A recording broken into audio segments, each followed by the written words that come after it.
parti. Fait que là, je te laisserai te présenter, puis un peu présenter le thème d'aujourd'hui pour la Oui, rencontre. parfait. Ben, merci Audrey-Anne. Dans le fond, ben, on se connaît pas mal, tout le monde. Donc, moi, je suis à la direction développement partenariat de Centraide Haute-Laurentide, un grand territoire qui couvre la MRC d'Antoine-Labelle et la MRC des Laurentides.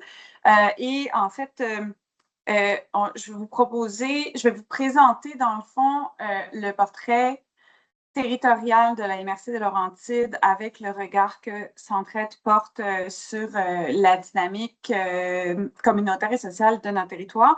Mais aussi, je vais vous amener vers notre cadre d'investissement. Donc, c'est quoi nos orientations stratégiques au niveau du développement social, puis où est-ce qu'on est, où est-ce qu'on n'est pas.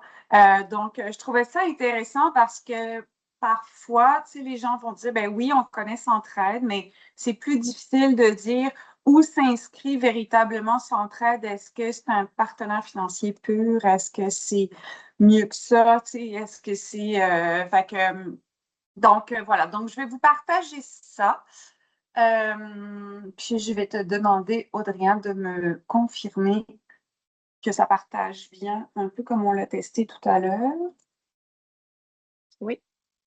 Super. Moi, je le vois, puis sûrement que tout le monde le voit aussi. Ouais, super. Génial. Donc, je vais commencer dans un premier temps à vous mentionner que Centraide Haute-Laurentide, en 2017, a fusionné au sein d'une organisation qui s'appelle Centraide des régions Centre-Ouest, avec 5 autres centraides régionaux. Donc, lorsqu'on s'est mis à réfléchir collectivement, là, ces 6 régions-là, sur comment investir de façon durable, de façon peut-être plus structurante dans nos milieux respectifs, on a travaillé à un cadre d'investissement. Donc, ce qu'on voulait, c'était vraiment participer, contribuer au dynamisme des communautés avec des initiatives et des organismes communautaires, toujours en conservant donc ce qui est le financement à la mission, mais aussi en diversifiant nos modes de financement puis en ouvrant au niveau des initiatives collectives. Donc, c'est quelque chose qu'on a mis en place avec le cadre d'investissement qu'on a adopté en 2020 et qu'on a commencé à mettre en œuvre, je dirais, graduellement. Puis on se rappelle que 2020, c'est l'année de la pandémie. Donc, en fait, on a mis en œuvre notre cadre d'investissement en même temps qu'on gérait de la pandémie puis des fonds d'urgence. Fait que ça a été quelque chose, mais ça nous a vraiment permis là, de faire un repositionnement stratégique pour, d'un côté, accroître naturellement nos revenus de campagne et de l'autre, vraiment avoir une façon agile d'investir pour le développement social et là où ça va avoir le plus grand impact. Donc, je vais vous rappeler, quand on parle de revenus de campagne, Centraide n'est pas une organisation qui est financée par le gouvernement ou par un ministère, ou etc. C'est vraiment, nous, on est vraiment dans la philanthropie pure. Donc, on a des revenus de campagne qui proviennent de dons d'entreprises, de municipalités, de grandes fondations et naturellement d'individus. Donc, Centraide des régions Centre-Ouest, dans le fond, oups, je m'excuse, j'avais un truc dans mon micro. OK. Centraide des régions Centre-Ouest va venir soutenir le développement social de la communauté autour des enjeux de pauvreté et d'exclusion sociale. Donc, ce qu'on souhaite, c'est vraiment voir de la transformation sociale, atténuer les effets, réduire les obstacles liés à la pauvreté pour les personnes qui sont en situation de vulnérabilité, donc principalement avec des ressources financières limitées ou menacées d'exclusion sociale. Donc, ce qu'on a fait, c'est qu'on a adopté un cadre d'investissement avec l'intention d'agir collectivement sur les inégalités sociales parce qu'on n'est pas tout seul à pouvoir faire ça, puis ça fait longtemps qu'on l'a compris. Donc, c'est vraiment le collectif, c'est l'engagement et la collaboration de l'ensemble des partenaires qui va faire qu'on va pouvoir créer du changement. On porte naturellement une attention particulière au programme et aux services qui agissent sur les conditions de vie des personnes les plus vulnérables, mais pour tendre toujours vers une sortie de la pauvreté ou vers l'atténuation de ses effets. Dans notre cadre, on a vraiment réaffirmé aussi notre rôle distinct complémentaire à celui d'autres partenaires, notamment du gouvernement. Donc, on ne se substitue pas. C'est ce qui fait aussi qu'on a plusieurs, au niveau de nos critères d'exclusion, il y a plusieurs sortes d'organisations où Centraide ne pourra pas donner un soutien financier, par exemple, parce qu'on considère que c'est une responsabilité gouvernementale. Et on rend compte naturellement de nos actions. La reddition de comptes, on n'y échappe pas, personne n'y échappe. Mais nous, ce n'est pas à des ministères ou à des... c'est vraiment auprès du grand public et auprès de nos donateurs. Pour mettre en œuvre tout ça, on a privilégié 4 approches. La première, c'est l'équité territoriale. Et on va vraiment faire de l'analyse territoriale un intrant à la prise de décision au niveau de nos recommandations. Et c'est là que quand je parle d'analyse territoriale, je fais le pont avec la fiche dont on va parler tout à l'heure. C'est vraiment, pour nous, c'est vraiment une façon de mieux comprendre c'est quoi la dynamique, ce qui se passe, la dynamique aussi entre les acteurs, puis comment est-ce qu'on peut intervenir plus efficacement? Est-ce qu'il y a des partenaires qu'on peut mettre en lien aussi pour qu'ils puissent travailler ensemble? Donc, c'est vraiment tous ces éléments-là qui va faire en sorte qu'on va pouvoir s'assurer d'une répartition aussi juste et équitable. Comme vous savez, là, Centraide Haute-Laurentide, on a 2 territoires, la MRC d'Antoine-Labelle, la MRC des Laurentides. Fait qu'on va utiliser une clé de répartition avec la population, avec le nombre de personnes qui vivent sous la mesure du faible revenu. Puis, on va avoir aussi d'autres intrants qui sont des fois un petit peu plus complexes, je dirais, qui sont complexes à chiffrer, mais dont on va devoir tenir compte. Là. Bon, on est ici pour parler de la MRC Laurentide, mais si je vous parle de la MRC d'Antoine-Labelle, par exemple, ça représente quand même 72 de l'ensemble de la région des Laurentides en termes de territoire. Donc, et on est très, très éloigné là, de certains services. Donc, c'est des éléments dont on va tenir compte lorsqu'on parle aussi d'équité territoriale. On va favoriser également l'approche préventive. Donc, selon les niveaux de prévention qui ont déjà été identifiés par l'Organisation mondiale de la santé. Donc, on a 3 niveaux. La prévention primaire, qui est vraiment là, les actions qu'on va pouvoir réaliser en amont. Puis on donne des exemples comme le travail de rue, la sensibilisation, le référencement naturellement. La prévention secondaire pour agir vraiment de façon ciblée sur certaines situations avant que ça devienne critique. Et la prévention tertiaire, qui est les actions là, qui se font en aval, mais toujours avec cet impact là, sur le parcours de vie, la reprise d'autonomie au niveau de la capacité là, du pouvoir d'agir des gens. La troisième, ça fait une bonne suite. Dans le fond, la troisième approche qu'on va privilégier, c'est effectivement le volet de la reprise en main et l'inclusion. Donc, on pense naturellement que les gens ont vraiment la capacité là, de résoudre leurs propres problématiques. Ils ont parfois seulement besoin d'un coup de pouce. Donc, on veut vraiment là, que ce soit, on ne fait pas à la place de, naturellement, ça semble des fois logique, mais il faut quand même de temps en temps le rappeler. Et on va regarder aussi, on va miser aussi là, sur les résultats qui sont attendus des interventions là, au niveau des organisations qu'on va venir soutenir. Parce que on veut voir de la transformation sociale. Des fois, dans un rapport d'activité, on va voir... j'ai 15 jeunes qui ont participé à un atelier. OK, 15 jeunes ont participé à un atelier. C'est une donnée. Mais c'est quoi le fait que les jeunes participent à l'atelier, qu'est-ce qu'on cherche avec ça? On veut aller, c'est quoi le changement qu'on veut créer, qu'on veut induire avec la tenue de ces ateliers-là? Donc, on va vraiment, on a amorcé ce virage-là avec les organismes, puis on va les soutenir, c'est-à-dire qu'on ne va pas les pénaliser comme tels, mais on va voir comment est-ce qu'on peut les soutenir là, pour qu'ils puissent davantage développer justement leurs résultats, puis en rendre compte à l'intérieur même de leur documentation, notamment de leur rapport annuel. La dernière approche qu'on va privilégier, c'est les stratégies de développement social.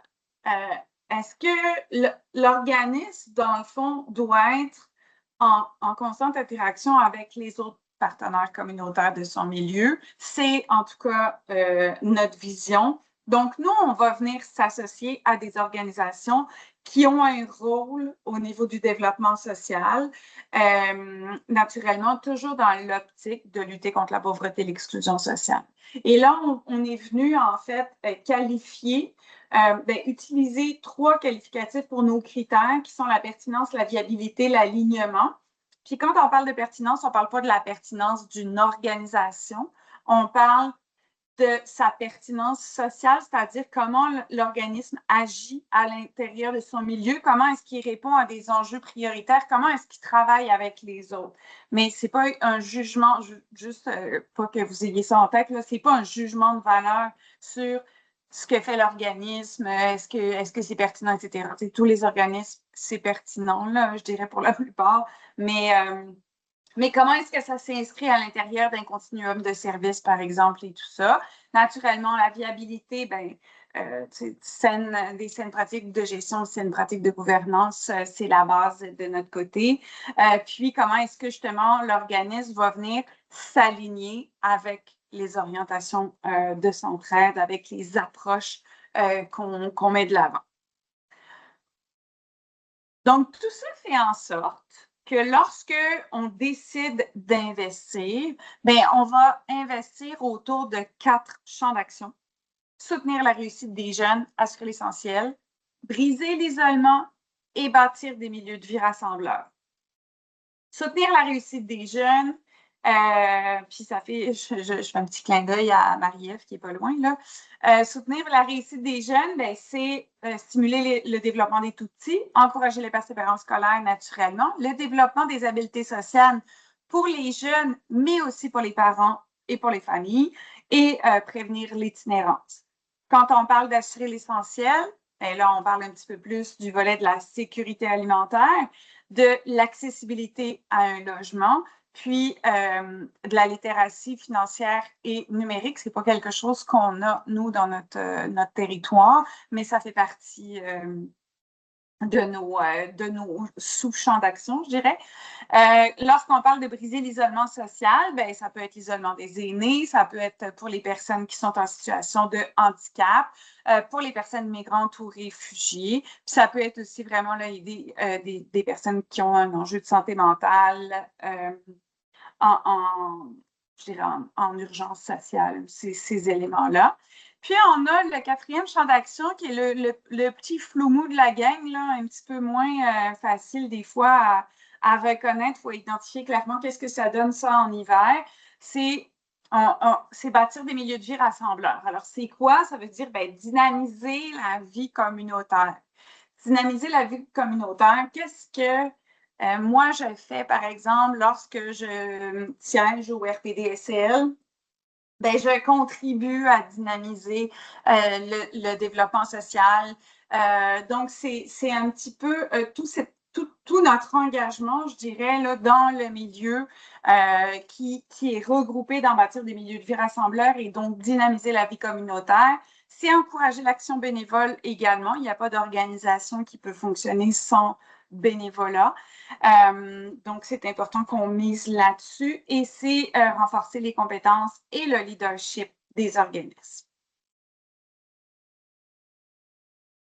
Ce qui va venir nous distinguer, ça fait partie des éléments qu'on voulait, qu'on est venu vraiment préciser à l'intérieur de notre cadre d'investissement parce que c'était important pour nous. C'est vraiment d'être un investisseur social stratégique. Quand je vous parlais tout à l'heure de la posture de bailleur de fonds, bien, la volonté de s'entraide lorsqu'on a, d'abord quand on a fusionné en 2017, mais ensuite quand on a lancé, c'est pas le mot, là, mais en tout cas, quand on a mis en œuvre notre cadre d'investissement, on voulait vraiment passer de cette posture-là à celle d'investisseur social stratégique. Donc, en évitant le saupoudrage. À l'époque, il y avait des organisations qu'on soutenait avec des montants vraiment minimes, donc on avait très peu d'impact à ce niveau-là. On veut prendre acte des besoins, des enjeux qui nous interpellent, des priorités aussi du territoire. On va mettre tout ça à l'intérieur de la marmite. Et c'est tous ces intrants-là qui vont nous permettre de prendre nos décisions au niveau de nos investissements, tenir compte de l'analyse sociale. On va miser naturellement, bien, on en a parlé un petit peu tout à l'heure, mais les initiatives qui vont agir sur les conditions de vie, sur des organismes et des initiatives vraiment qui ont des bénéfices et qui créent de la transformation sociale. Puis on a dû à ce moment-là aussi faire des choix stratégiques et investir là où l'impact était le plus grand. Ça voulait dire diminuer le nombre d'organismes soutenus, mais les soutenir de façon plus importante, plus significative. C'était comme ça que nous, on a considéré qu'on avait le meilleur impact dans notre communauté. Donc, on a dû faire ces choix-là. Et toujours ne pas se substituer naturellement aux responsabilités du gouvernement. Alors, concrètement, ce que ça a donné avant, ça fait que si on compare un petit peu, là, c'était quoi Centraide avant, puis c'était quoi aussi la perception, puis maintenant, c'est quoi? Bien, on est vraiment dans un soutien qui est beaucoup plus explicite au niveau de la lutte à la pauvreté et de l'exclusion sociale. On est capable de venir démontrer la valeur ajoutée de Centraide avec notre soutien au développement social, qui passe entre autres par le soutien aux organismes et aux actions collectives. Parce que je veux juste nous ramener que contrairement à ce qu'on a pu des fois penser, puis je veux dire, c'est pas mal de penser ça, mais la mission de Centraide, c'est pas de donner des sous à des organismes.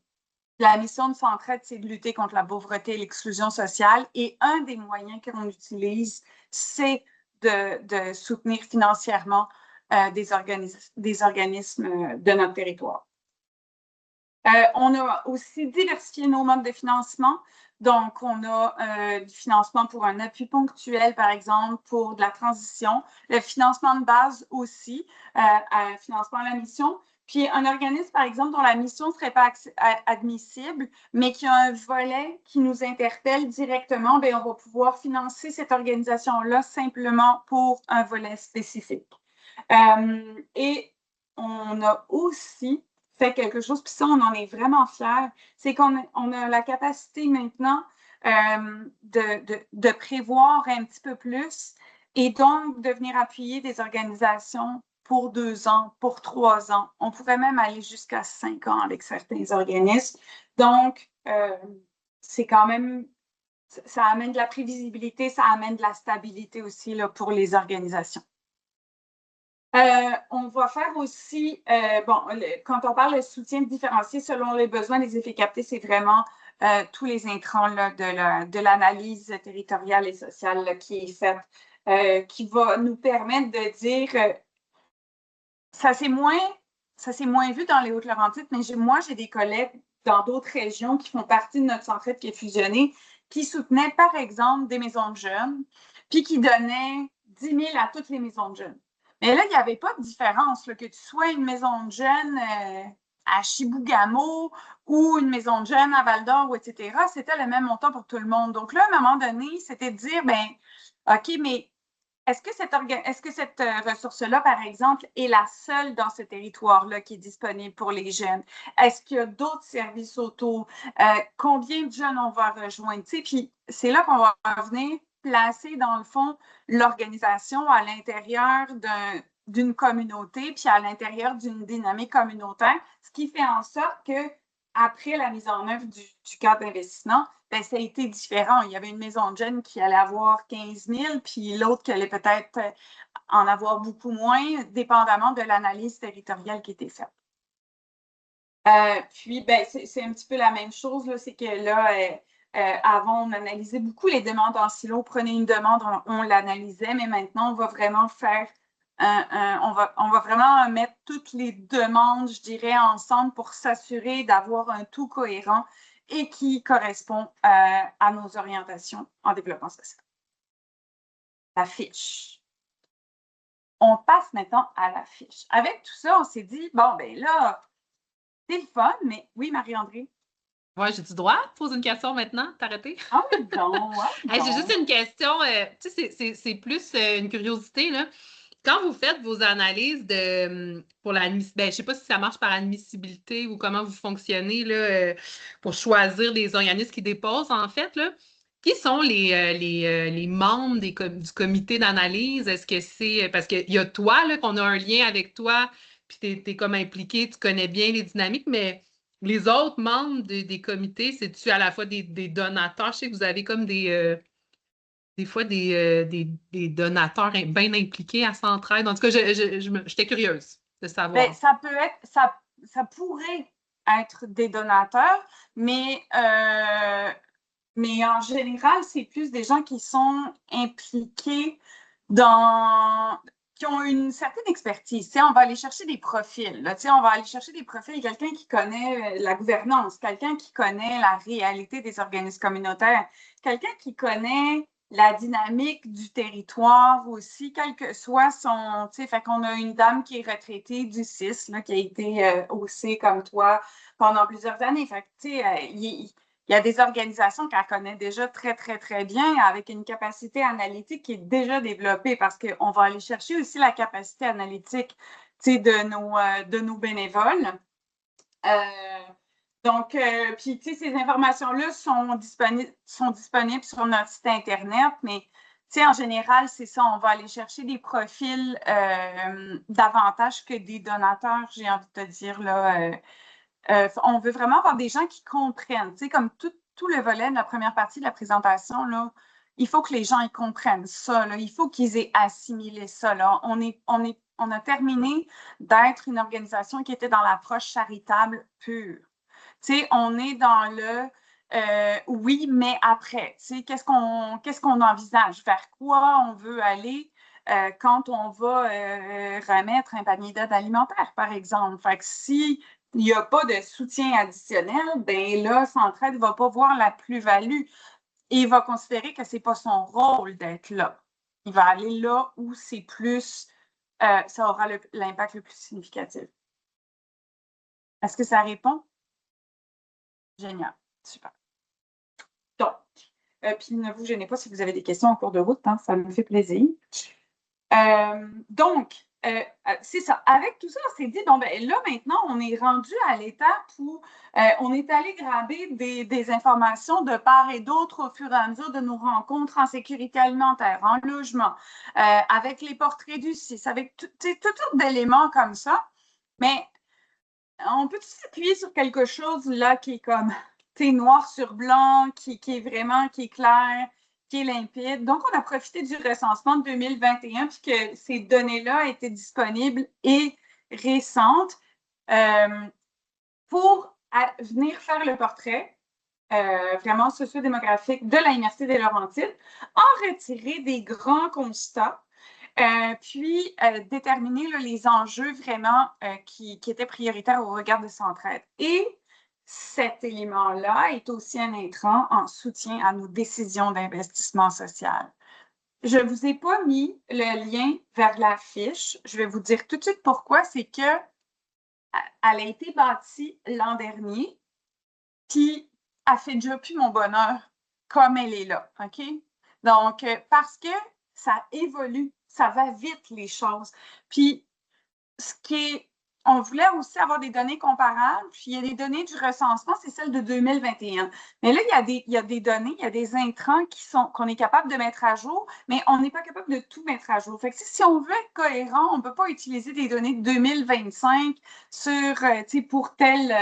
pour la population, par exemple, puis les groupes d'âge, alors que pour d'autres, on n'a pas la donnée puis qu'on reste en 2021. Donc, je ne vous ai pas mis le lien, mais sachez que notre fiche territoriale, elle contient la carte de la défavorisation matérielle et sociale du 6 des Laurentides qui va venir vraiment le montrer où sont les endroits où c'est plus défavorisé dans notre MRC. On fait aussi, là, c'est ça, un petit peu l'analyse démographique, mais l'analyse extrêmement succincte, OK, du territoire. Et on va avoir nos indices de défavorisation, là, les indices de défavorisation matérielle, sociale. Ces éléments-là se retrouvent dans la fiche. Au départ, la fiche territoriale, c'est un outil qu'on a voulu bâtir pour nos analystes. C'était vraiment pas un outil qu'on voulait aller présenter, c'était vraiment pour eux, c'était vraiment pour faciliter aussi leur compréhension du territoire, que tout le monde soit au même niveau, puis qu'on puisse partir de là aussi pour nos analyses. Donc, on a eu une première version, là, il y a peut-être 3 ans. C'est ça, il y a peut-être 3 ans, puis celle-ci, c'était notre version déjà 2.0, puis moi, je suis déjà plus satisfaite avec cette version-là, ça change beaucoup. Que voulez-vous? C'est ça, la réalité. Si on va dans nos grands constats, c'est quoi nos constats ici dans la MRC des Laurentides? Bien, on est allé dire, il y a la vitalité du territoire, c'est un élément. Il y a la vulnérabilité aussi de notre population, puis il y a tout le volet de l'accessibilité, puisqu'on a un territoire qui est quand même relativement étendu, avec une vingtaine de municipalités, dont 8 qui sont jugées dévitalisées. Donc, on a un IVE qui est en négatif. Donc, effectivement, on peut considérer que on a quand même une partie de notre territoire qui est dévitalisée. Par contre, on avait une des plus fortes croissances du nombre de travailleurs de 25 à 64 ans en 2021. Donc, ça voulait dire qu'on avait quand même beaucoup de gens qui rentraient dans le territoire. Mais là, je nous ramène, OK, parce que les données statistiques du recensement de 2021 s'appuient sur 2020. Alors, 2020, on a des aides gouvernementales. Alors, si on regarde, tu sais, à brûle pour point comme ça, on dit, mais la situation s'est améliorée, c'est merveilleux. Avant, on avait 20 de gens qui vivaient sous la mesure du faible revenu. On est rendu à 15.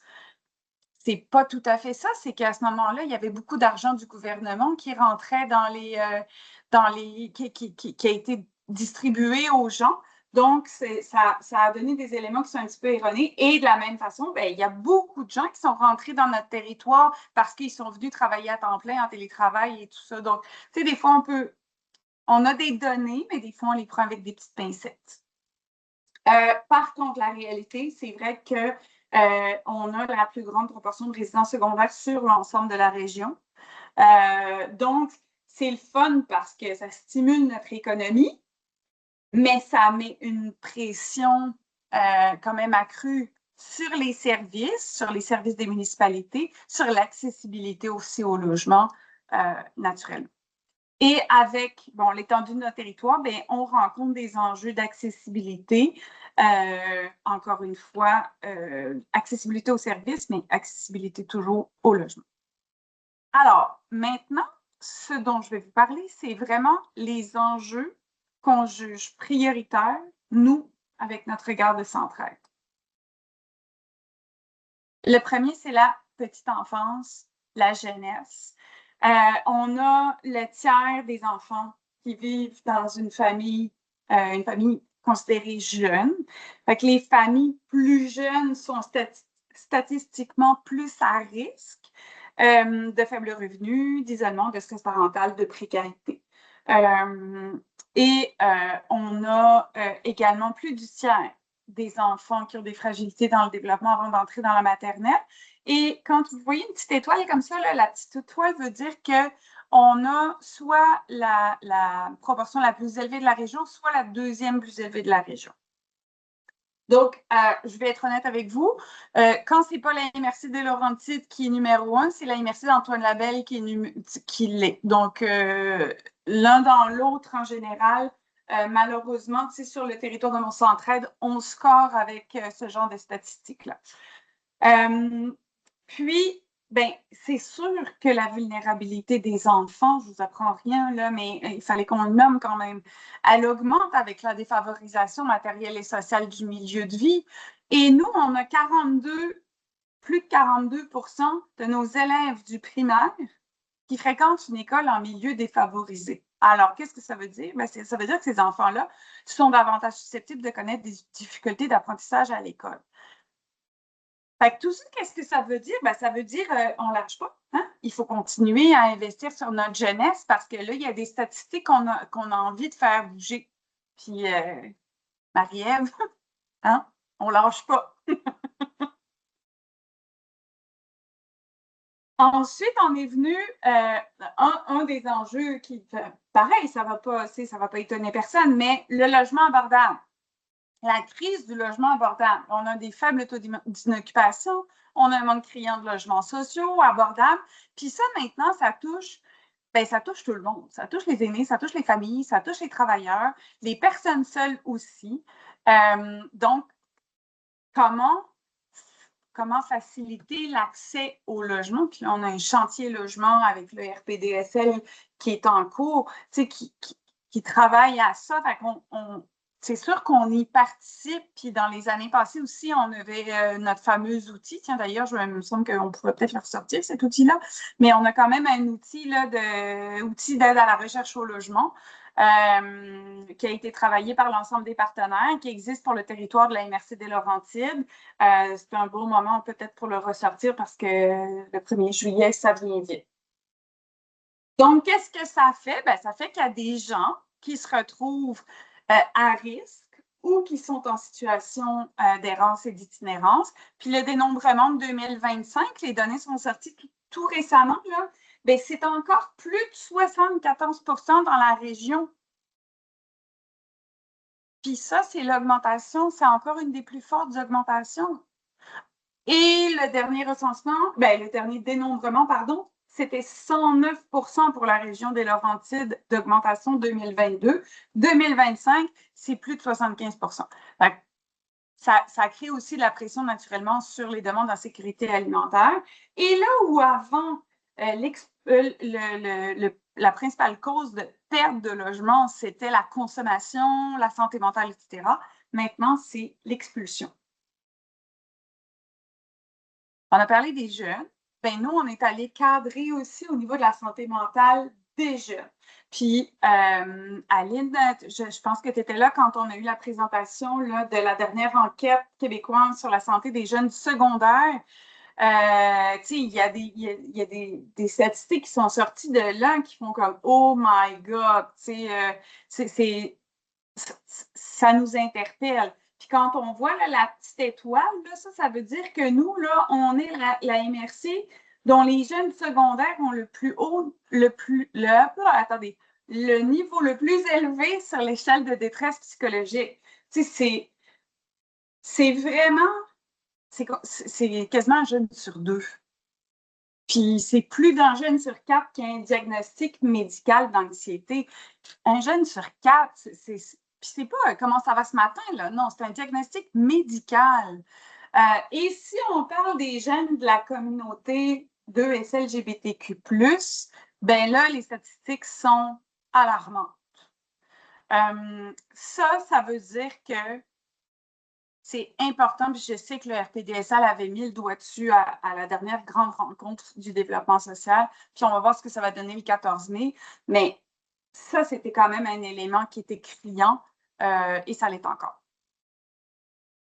Et moi, ça me fait penser là, que la lunette communauté LGBT plus, là, on l'aborde. Je ne sais pas au niveau jeunesse si c'est un petit peu plus abordé, mais c'est souvent pas une lunette. Puis pourtant, il y a des concertations à l'échelle régionale, mais sur le territoire, c'est pas souvent quelque chose qui est abordé. Puis je me dis peut-être que Parce que là, tu le mets, puis là, je suis comme allumée, je câline, c'est vrai.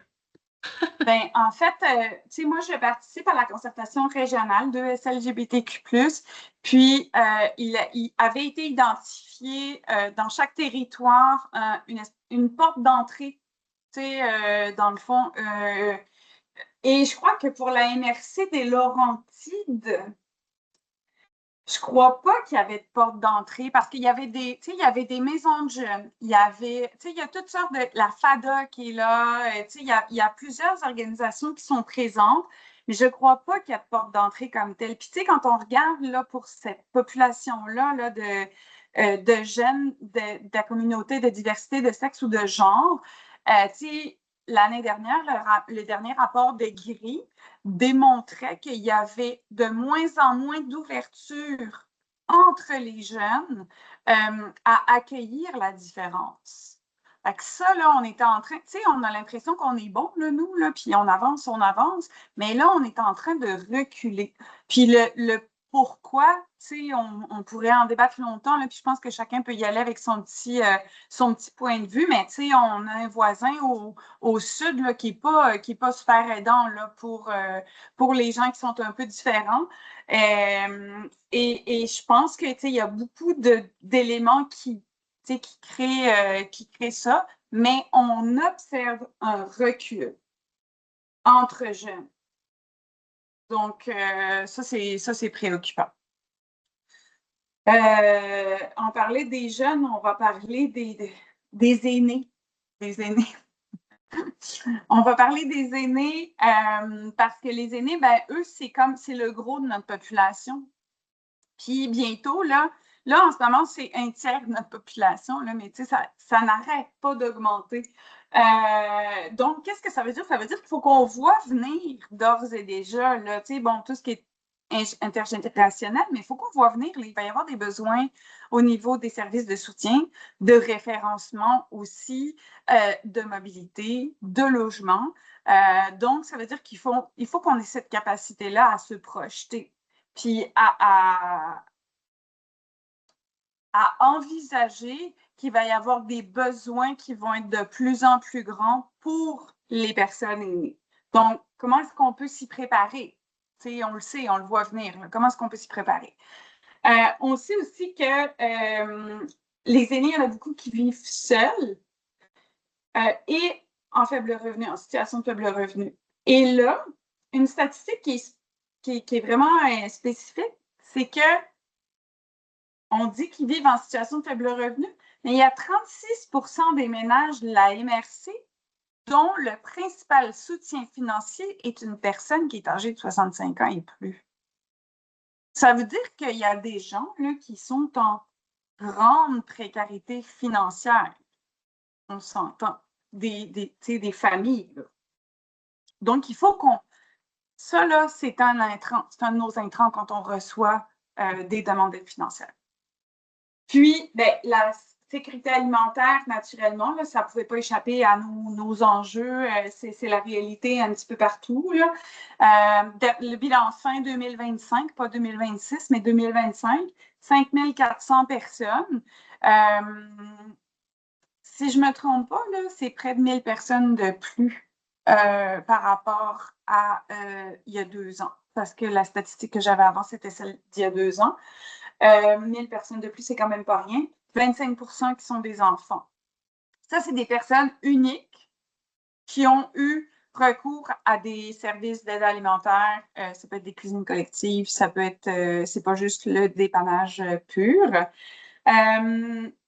Puis là, dans le territoire, c'est drôle parce que Marie-André, on parlait du plan d'action hein, l'autre jour à la table. Fait que tu vois, dans ma tête, dans notre plan d'action, ben, il y avait l'accessibilité aux services puis le soutien à l'autonomie alimentaire. Fait que, tu sais, nous, on tient compte de ça parce que c'est ça que les organisations souhaitent voir évoluer. Puis là, ben, on va accorder vraiment une attention toute particulière au renforcement du continuum de services et à la concertation pour favoriser l'autonomisation des individus. Le dernier élément qui figure sur nos fiches, c'est l'organisation du développement social.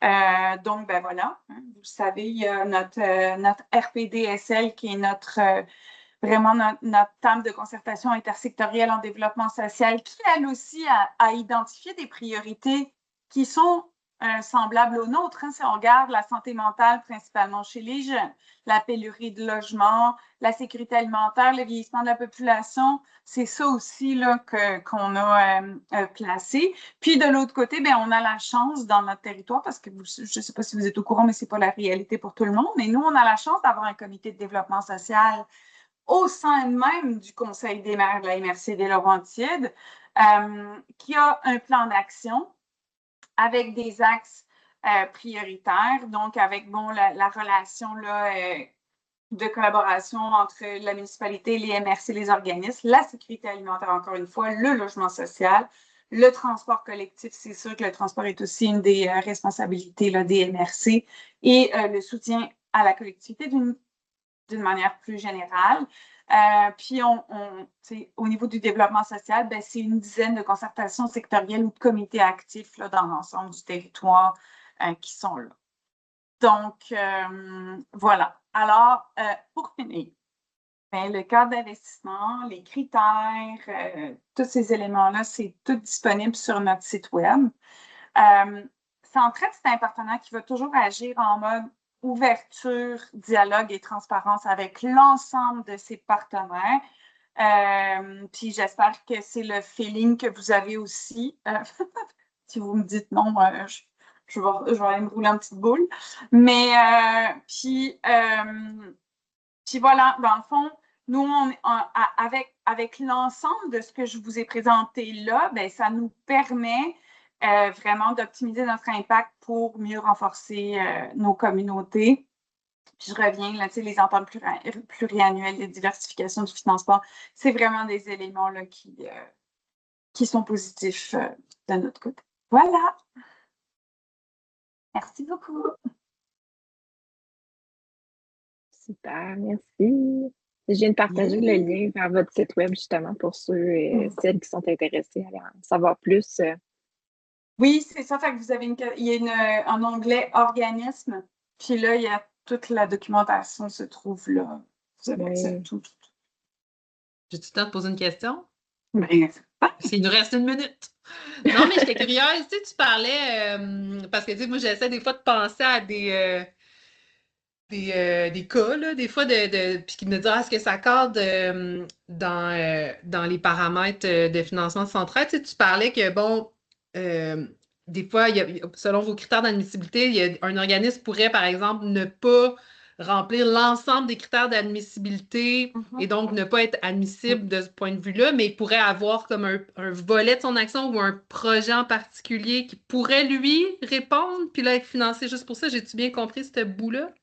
En fait, non, au niveau des critères, les critères sont les mêmes pour tout le monde. C'est juste que c'est si sa mission ne rentre pas nécessairement dans nos orientations au niveau de la mission. OK? Parce que on n'est pas dans le soutien au logement. Tu sais, le bâti, on n'est pas là. Oui, c'est ça, c'était une autre de mes questions. Tu sais, on n'est pas dans l'hébergement comme tel, là, tu sais, mais une maison d'hébergement qui a un volet de sensibilisation, d'intervention, qui accueille des jeunes pour des ateliers au niveau de la violence, par exemple, etc. Ça, c'est admissible. Donc, on pourrait soutenir cet organisme-là, mais pour ce volet-là spécifiquement et pas pour la mission. OK. Fait que dans le fond, un organisme, mettons, moi, j'en ai en tête qui sont soutenus par Centraide. À la mission, c'est parce qu'ils répondent à l'ensemble des critères. Mais pour avoir un organisme qui ne répond pas à l'ensemble des critères, mais un volet, parce que, mettons, c'est ça, l'hébergement, pour ce bout-là, pour être financé, parce que ça répond au grand champ d'action, mais pas... Oui, c'est ça. Mais je pense que je comprends. OK. Je comprends, mais en termes de critères, les critères, c'est les mêmes pour tout le monde, là. Oui, ça, je comprends. C'est ça, là. Les critères, tout le monde est obligé de répondre aux critères, mais si sa mission n'est pas admissible, parce que justement, par exemple, la mission, c'est de l'hébergement, puis que nous, on n'est pas là, mais que s'il y a un volet qui est plus sur la sensibilisation, puis etc., là, on pourrait aller financer l'organisation pour un volet spécifique de ces actions-là, de ses services. Parfait. Merci. C'est instructif. D'autres questions? Commentaires? Thomas? C'est intéressant de voir comment vous travaillez, je trouve. C'est vraiment avec des portraits, un portrait global. Puis d'ailleurs, je me demandais ta présentation, parce que là, j'imagine dans la fiche, t'as-tu les.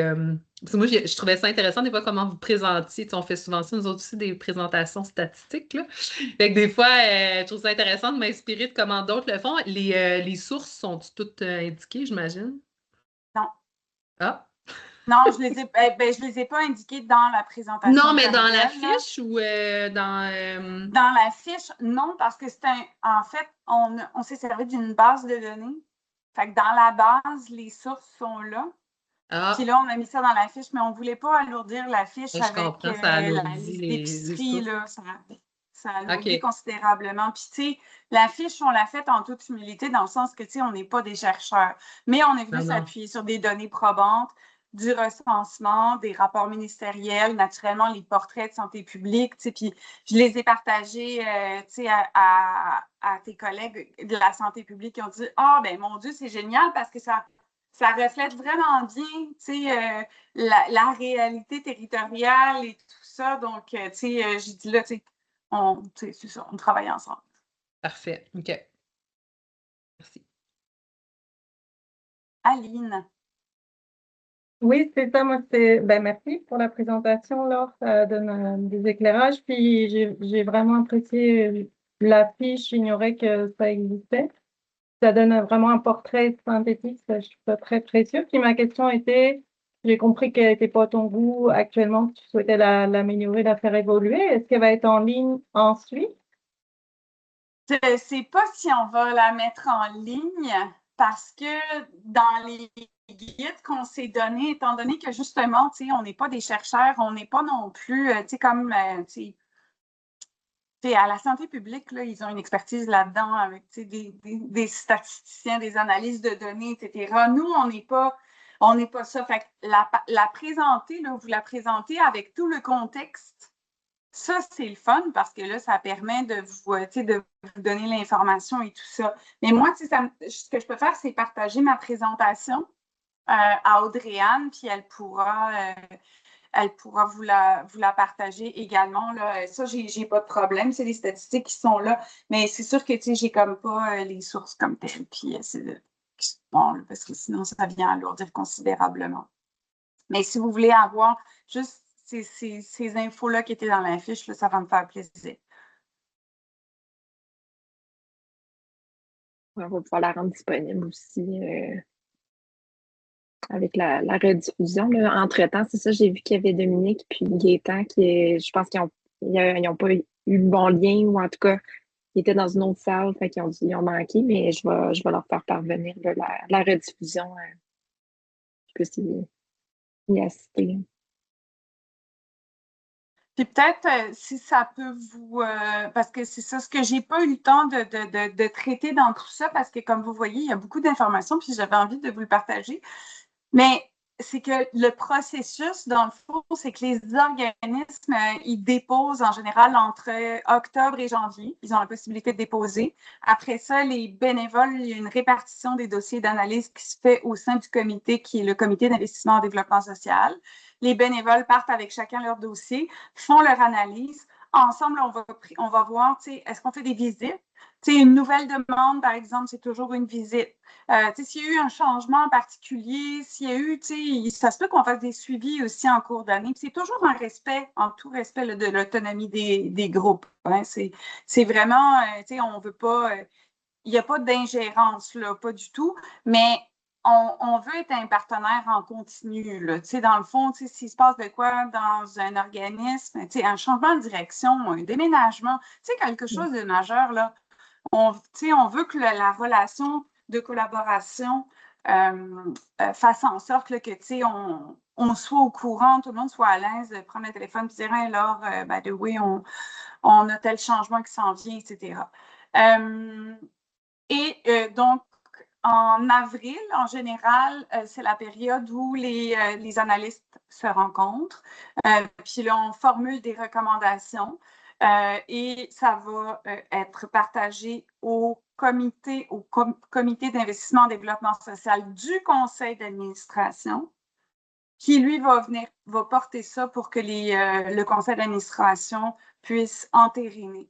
Et ça fait en sorte qu'en général, à la fin mai, début juin, on est en mesure d'annoncer, de partager les réponses aux organisations. Très intéressant, vraiment. Merci, ça nous fait découvrir aussi Centraide un petit peu avec l'évolution des dernières années. Fait que merci pour ton temps. Je ne sais pas s'il y avait d'autres commentaires, questions, mais sinon, on terminerait la rencontre sur cette belle note. Puis, on va rester à l'affût aussi justement des initiatives qui vont être financées bientôt. Génial. Ben, merci tout le monde. Merci à Merci, toi. Laure.